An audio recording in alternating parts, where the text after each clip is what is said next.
I am glad you're here. I would love to talk with you again about relationships and withdrawal. I'm kind of doing a series right now because there's so many ways withdrawal can affect our lives and relationships, and there's all kinds of different relationships we have. So I thought it would be helpful to just go ahead and do a series about that and to share what I've experienced. But I would also love to hear in the comments what kinds of things you all have experienced and what would be helpful to you as you're on this healing journey, because you're the ones in it.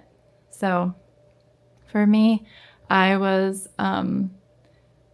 pretty much keeping in the house a lot and doing very little socially. And so I felt very stressed about how to manage family relationships. So I'll just love to share with you the different things that I've learned that have helped me along the way. And it was a lot of muddling through and figuring it out as I went. But it was definitely a challenge. And if you're feeling like your relationships are strained or breaking or falling apart, just know that's like kind of par for the course with withdrawal, because you're you're going through so much, and it's really hard to maintain normal life and normal life expectations and relationships. So you're not alone, and you can come through this and still have really good connections that are really meaningful to you. And so anyway, also I am seeing clients now, and I have opened my schedule to see people for withdrawal coaching. So if you would be interested in meeting with me, you can look on the link in the description, and I would love to meet with you. I've been licensed in the state of Maryland as a counselor, but this would be for withdrawal coaching, since that has now become a passion of mine, having survived some very brutal withdrawal over the last couple years. So anyway, so family and withdrawal. So there's different categories. I think of it as different categories. There's your family members who maybe they don't get it and they just aren't very helpful to you personally. So my stance in this situation and what I came to was they don't have to know, or I don't have to, this isn't something I have to share. I did a lot of like, if there were situations that would have been, say, good to show up at, but I just couldn't, I explained it as I'm just dealing with a lot of fatigue right now, and I just can't come. But thanks for inviting me. Things like that. If there's like social expectations that you just can't really do right now, and they make they just make your symptoms way worse, or you just can't seem to manage them, just give yourself permission to say no to the things you have to say no to, and to just like share what feels safe to share, because some family members maybe can't understand and can't be helpful about it, and it is okay to just say no, to just kind of take down your responsibilities a notch so that you can focus on your own healing and you can recover. Like, it's okay that we can't do everything. That's just part of being human. But especially in withdrawal, it really is okay to just, there's things you're just not going to be able to show up to, and that's okay.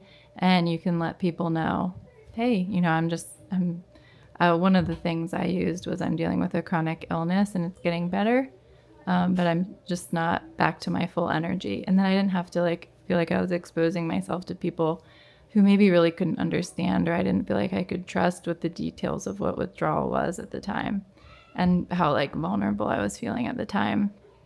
So that's kind of that's one way to manage those types of relationships. And then you might have some family members who have like a really good relationship, but they don't understand, and maybe they like aren't able to be understanding. Like maybe there's either some criticism or just some like, they're the kind of family member that this is just so far from what they've experienced, they're not able to really like say anything helpful or understand what you're going through. But maybe if they are like trustworthy, they like care about you, then in those situations, it might be helpful to like give them a job that does help, like if they want to be involved. So for instance, like my mother-in-law, like she kind of knew what was going on with my healing, that I was, getting off meds. She didn't know all the details of it, but I let her know just to be praying for me. And then she was also involved in just like, you know, spending time with the kids and stuff like that. And so there could be ways that if you have like some good loving people in your life, they might not be able to understand all of what you're going through, but you can give like a nutshell version, and maybe they can help in some practical ways. And just showing appreciation for that, is just, that's plenty.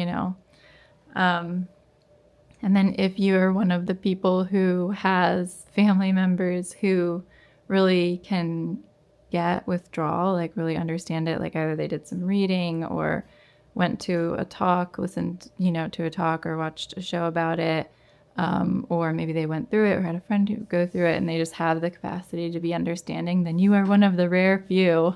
And thank God for that. That's pretty amazing. And then if you have that, it's person who's like really helpful and able to show up for you and be understanding, then that's just like a huge, huge, huge gift. And just remember to thank them. I had to remember to thank, for me, it was my husband and a friend of mine, and there were a couple other friends, but to thank them. And then also I had to remember to pace it because I was so high demand and needy. So I had to remember like space it out between different people or give them people breaks because it was hard to get through one day. And so yeah, so that's just, something I learned was just to also pace it for those family members, and to thank them because they're putting in a lot of effort, and it can be really draining, and caretakers can get burnt out too. And it doesn't mean like we did anything wrong, but it's like we're going through a really hard thing and we need help. But yeah, just spacing out, giving them some time and checking in with them to make sure they're doing okay too, and making sure they're taking care of themselves too, can really help. So those are some of the things I learned, and I would just love to hear from you guys, anything that you've learned in your journey, or any, questions or comments or thoughts on this, because it really is just such a learning process. And yeah, it's challenging, but if you're in those long days that are hard to survive, just know that it's going to get so much better, and you're going to be feeling better one day, and you're going to be able to give back with so much more depth and clarity and joy, and just be able to do normal life and work and see people and get out, and life does come back. So just take heart and know that it's going to get better.